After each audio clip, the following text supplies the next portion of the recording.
Today I'm going to go through the basics of how to use Tinkercad.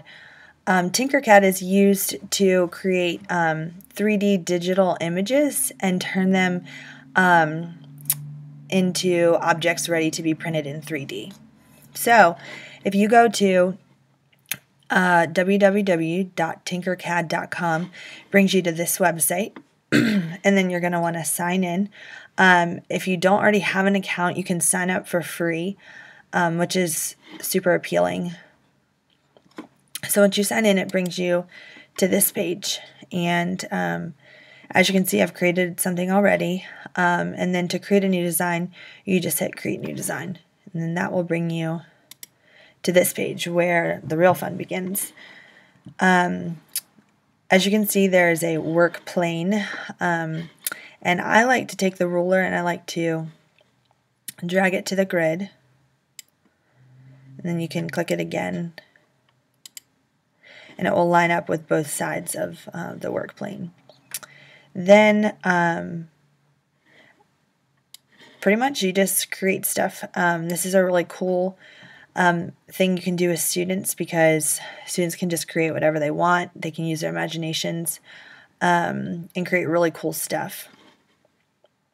Something I like about the ruler is that you can choose where you want the shapes to go. So if I want this further back, then I can do 100. If I want it smushed to the right side, then I can hit 0. And then say I want another shape, then I can do different coordinates for that one as well.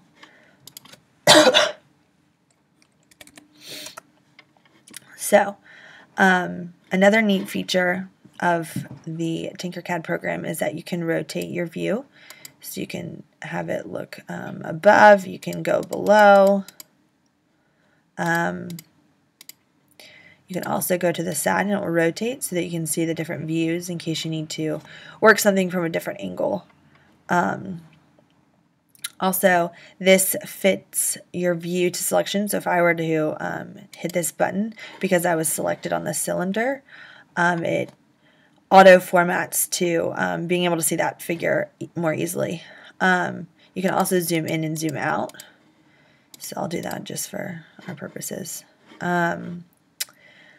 Also, there's lots of different tools over here, such as favorites. You can explore and decide what you want to put in there. You can import different shapes from your computer. There's lots of files that are downloadable from the internet.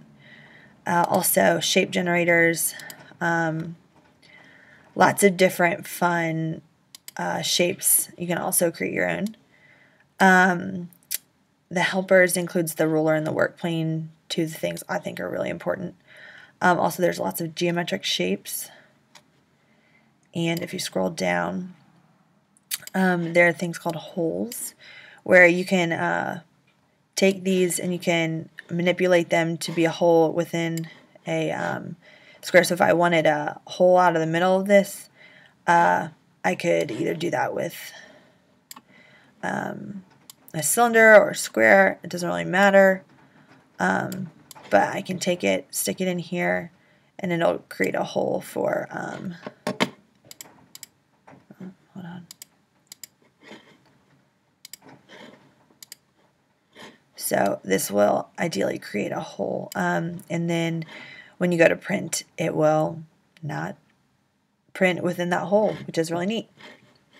Also, there are different shapes like letters, lots of letters available. There are numbers, lots of different symbols.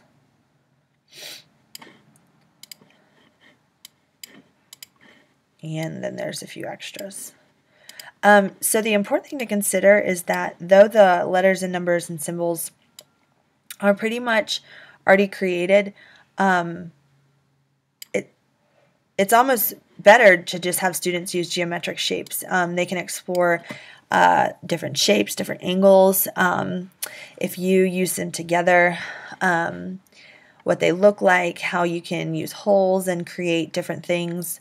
I know someone works at a innovation center back where I'm from, and he 3D printed door stops with the logo of the center on it, and there's one in every single room now in the center, which is pretty neat.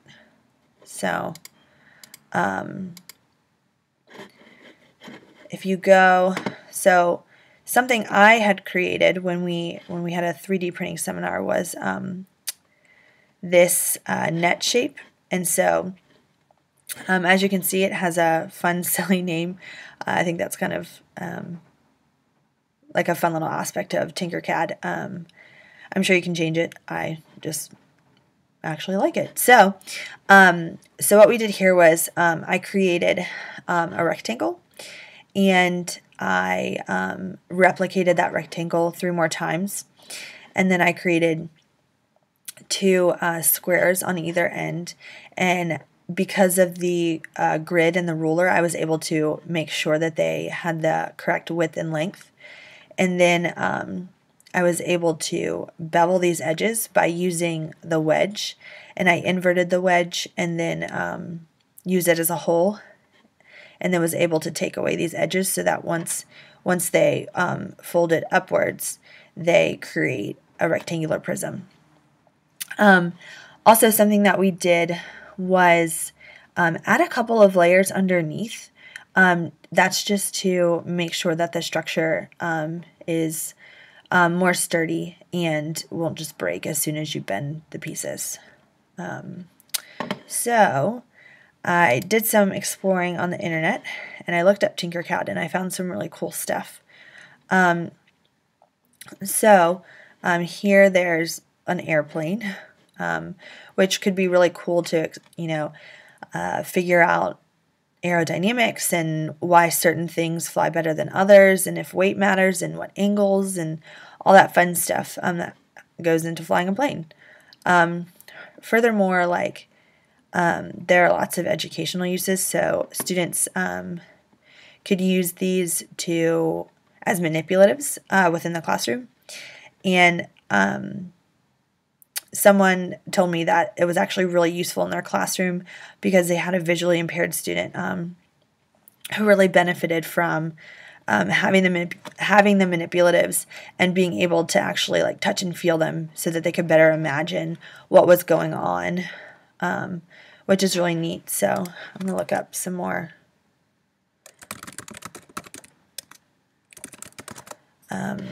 ways to use 3D printing. Hang on. Oh no.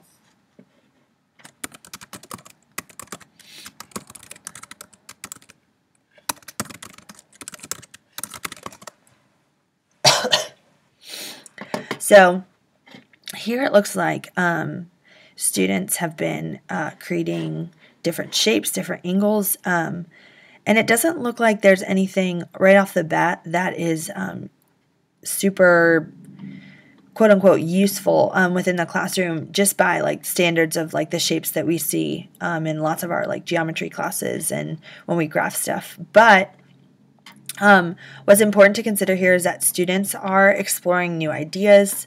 They are working on computers. There's also another program called OpenSCAD where you can create code, which is becoming a larger and larger part of curriculums now.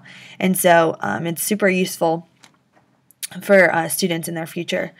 One thing to consider, though, is once you create your Tinkercad model, you put it through MakerBot, which converts it into the proper file to be printed. But something to consider is that sometimes things don't turn out the way you wanted them to, and that's okay. 3D printing is a fairly new idea, and so it's important for students to understand that it's not going to be perfect every single time. But Tinkercad and 3D printing have a lot of really great uses, and I would strongly recommend incorporating it in your classroom if at all possible.